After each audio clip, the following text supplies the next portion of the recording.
This photo has two main things going on that draws my attention when I look at it. The first is the farm market that sits in more of the foreground of this photograph, where there is a fireman standing right outside of this farm market, looking through a neatly lined amount of pumpkins that are there. This farm market has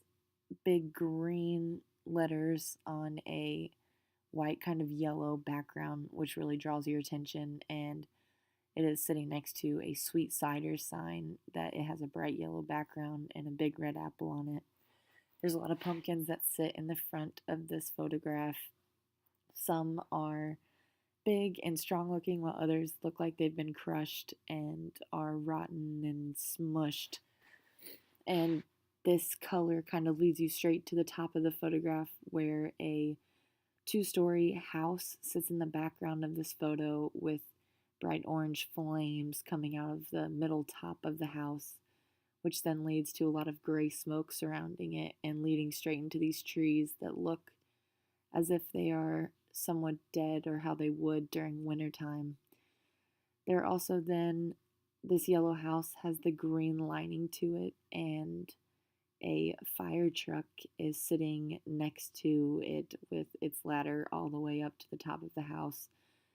This then kind of draws your attention back to the farm market, where there's a fireman sitting by that line of pumpkins, kind of looking through, deciding which one he wants. And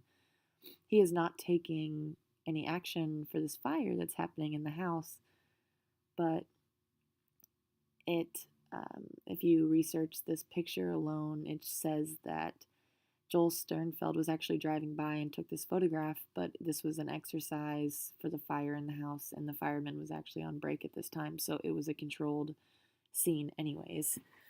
But the colors of this photograph are kind of the bright orange, red, with these trees that kind of separate the house from the farm market that have the red and orange that really capture your attention, along with the orange pumpkins and the orange flames.